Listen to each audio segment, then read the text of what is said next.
Alright, so it is today, November 12, 2021, and we are entering yet another lockdown, because yay, this thing is not over yet. However, I think it's a great time now to actually go and focus on one of the problems that I have, which is obstructing me a lot, and that's distraction. I get distracted very easily. Remember that video where I said I was going to make like a bunch more like project videos? I want to find some new things, stuff which is relatively easy to do, isn't too expensive, and I have not really done anything with before. And also remember how that video was made like months ago? Yeah, that is because of this. I get distracted easily. Now, obviously, like, I have a lot going on in my life. I have, like, university I attend to, I have, like, another channel that I run, I have another, like, Twitch channel that I run, I work out a lot, like, I do a lot, but that shouldn't necessarily be an issue as long as I schedule things exactly right. However, there's one point where that just seems to get completely lost. And that is this couch right here. My place where I come to relax and hours just disappear entirely. And how come? It's because of this thing right here. So actually, like, this isn't like scheduled. I didn't even like script this. I haven't. This is like a project video. This is not scripted. I didn't script that this camera is gonna fall right now. So if this seems a little unorganized, that's because I don't script these things. But like, this is really unplanned. But like, just before I was about to get started, I was like, you know what? Why don't I just like watch a quick video on YouTube? And I watched a video, I think by the Ackman, about like some Call of Duty stuff. And then I went into like a video about like why Cyberpunk 2077 was a bad game. And now I'm watching a 5-hour like documentary on Cyberpunk, Truly Wasted Potential by Luke Stevens. It's 5 hours long. I'm already like 42 minutes in. How the fuck did this happen? I don't know. Anyway, I think that one of the root causes of what's losing me so much time is this thing right here. My smartphone, which literally just becomes a giant distraction machine to me every single day.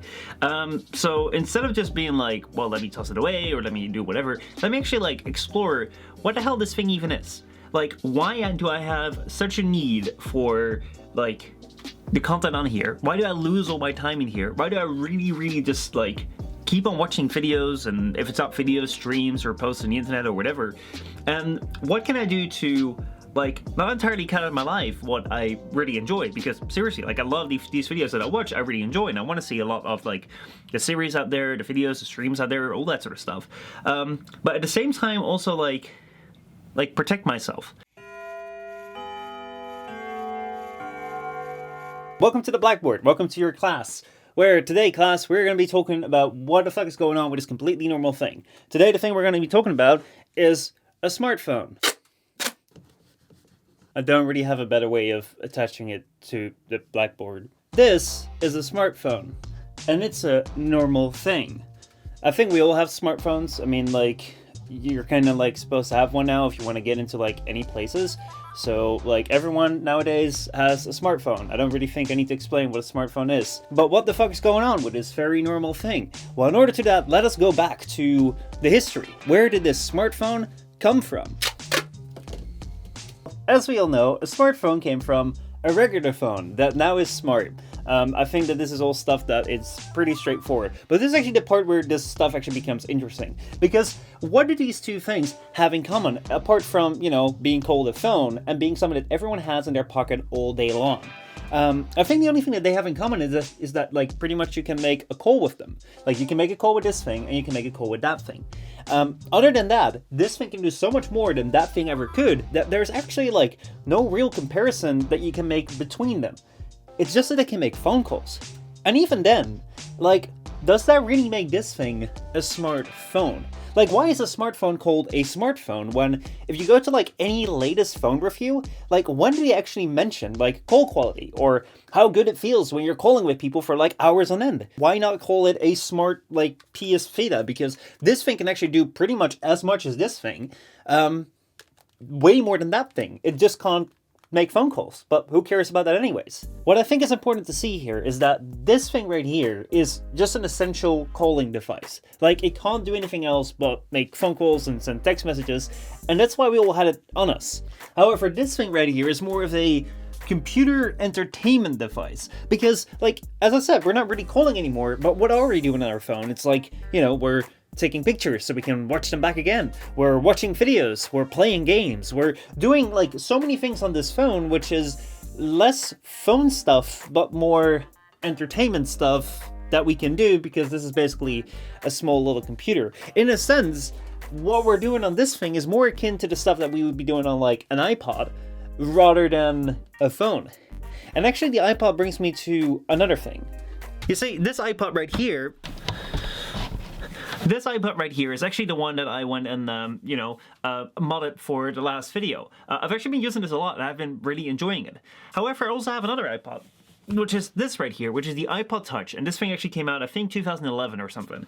And if you compare these two, like, the one which I'm actually using, like, right now in 2021, a lot more than the other is this thing. Even though this thing came out in like 2004, 2005, this thing came out in like 2011, sort of.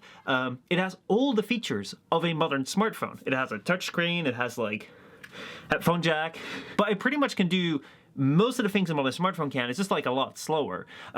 However, I use this far less. And why is that? That's because if I want to use this thing right now, and let's say I were to like, open it up and do something which I would do with like a modern day smartphone, like, you know what, let me just go and open up the YouTube app. It says there are no videos.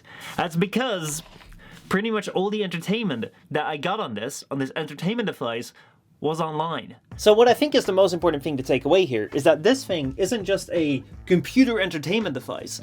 It is, more importantly, it is an online computer entertainment device. Because what I find is that most of the stuff that I do is I use it for entertainment, but more specifically, I don't just download movies, I don't download apps anymore. I just go on YouTube, I go on Twitch, and that brings a bit of a problem. See, the thing with this is that it had an important property. Like, you'd always have it on you. And you had that property because, it was one of the most important things you would have. Like, you take your wallet, your keys, and your phone because all of these things would be useful to you. So this property got carried over to the smartphone, and that is where a very interesting thing happened. You see, this thing right here is more of an entertainment device. And not just the entertainment, it's an online entertainment. And what is important with online services that, provide you that entertainment is that they focus on one very important thing. Retention rate. Now, if you're not familiar with retention rate is basically the focus of keeping people engaged as long as possible. Now, I may do that as a content creator and be like, well, keep on watching because I might have a surprise at the end. Actually, the surprise at the end is that there is no surprise at the end, so, please don't click the video. Actually, like, YouTube and Twitch and, like, most platforms have a very clever system behind them that makes you want to click on, that makes you want to keep on the platform, which has actually been designed by, very clever people that really study into like the psychology of people as to what keeps on the platform longer. And that is something which is constantly at play while you're using this thing. And that is what I think is going on. Like, what the fuck is going on with this very normal thing? Is that this very normal thing has kind of turned from like this very helpful device, that this essential device you would always have to need on you, to kind of become this thing which is like this essential device that everyone has on them, but which is like a very well crafted, very addicting entertainment machine. Like, obviously, this is the reason why I keep on being distracted all the time, because I always have something on me that is specifically designed to keep me, like, not focused on what I need to do. So I'm kind of wondering, is there something that I can do to fix it? So I want to have this, but then in a video form. Because the thing is like, if I want to listen to music right now, all the music I like is on this thing. I just turn it on and like, I am not like tempted to go and like check out, some memes, go and check out what the news is like. I control my entertainment, and because of that, I'm having a better experience. Now, I know there's something called the iPod Video, which is basically this thing, but then bigger, and then with like videos, but like you still have like the click wheel, and you kind of have like this small screen basically, which for video watching isn't really ideal. You could say, well, just use your iPod Touch because that's got like a big screen and that's smart. The problem is that this thing only has like, 32 gigabyte, which honestly for my video needs is just way too little. And I can't really mod it. I can't really like do anything with it to make it faster. It's kind of slow. I don't know. I don't think it takes like 1080p video. So I can't really use any of these. So that's when my plan came to go and repurpose an old phone. It's pretty straightforward. Like the project itself isn't all that crazy. Like I'm not modding anything. The most I'll do is like upgrade the capacity by 256 gigs because, you know, this thing also had like 64 gigs. I want to have more storage on this to like store all the videos and stuff that I want to engage with. However, there is one thing which is something of a bit of a project, which is kind of cool to go over, which is why I made this into a video. And that is because this thing is still running like a really old version of Android. Basically, like this thing came out in 2014. As you can see right here, this thing is still running Android 5 Lollipop, which, apart from being like kind of old, also has another like negative to it, which is around this time, the devices were very well known for one horrible thing: bloatware. Samsung put their own like entire suite into it. You have all these random like health apps, and if I can clean this, maybe it's gonna run faster. And there's a really cool thing which is called Lineage Os. So Lineage OS is another operating system which you can put in your phone apart from Android. It is actually based on Android, so it's very similar to it. However, a lot of times it comes without all the bloatware, and it tends to like support devices far longer than like the manufacturers would. For instance, let's go and take a look at the latest Lineage OS for like the Galaxy S4. This thing has a build based on Android 11. So, honestly, like, when I say that this, like, Lineage OS has a much more longer-term support for these devices than just the original manufacturers with Android, I'm not kidding. So, let us go here. First of all, we need to make sure that our computer has ADB. So, basically, ADB is, like, a development tool which, like, allows your computer to speak to your Android device and, like, make changes. So, what we're going to do is we're just going to go and download the Windows zip here from Google, and then you should have the platform tools right here, which basically is just, like, an entire folder like this. What we're going to do with this is we're going to go into Windows Advanced Settings. Then what we want to do is we want to go into Environment Variables, and then we want to go to Path and hit Edit. And then right here we want to go make a new one. Basically what we're going to do is we're going to go and copy the location of this platform tools right here as a new line as an environment variable. Basically this allows our computer to make use of these like this tool.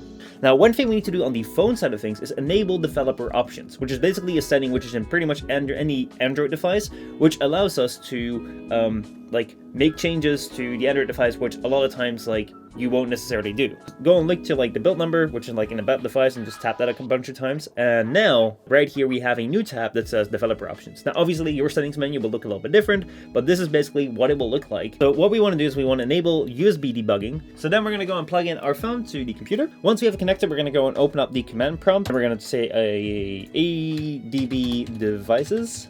We get a prompt right here, allow USB debugging, always allow this computer. And now we have a device listed right here after like doing the confirm. What we have just done is we have allowed our computer to speak with our phone via, you know, the ADB developer toolkit. What we're now going to do is we're going to go and install a program that can actually like carry over the OS that we want to install on the phone, which is basically done right here. This is the Heimdall suite. So what we need to do with the phone right now is turn it on to a download mode. Now, what we're going to do right here, this thing now is set to download from the target whatever it's being given. So what we need to do is like click replace driver, then select install driver from the drop-down list into the bottom. So replace driver, we're going to click on install driver. So there we go. That seems to have been successful initializing detection. Basically it is connecting to it right now, releasing, rebooting device. See, so that works. I don't know what it does, but it works. And that's a lot of times like the way that this stuff goes. There's a lot of computer jargon. I don't think I'm going to put it all into the video, but we'll see.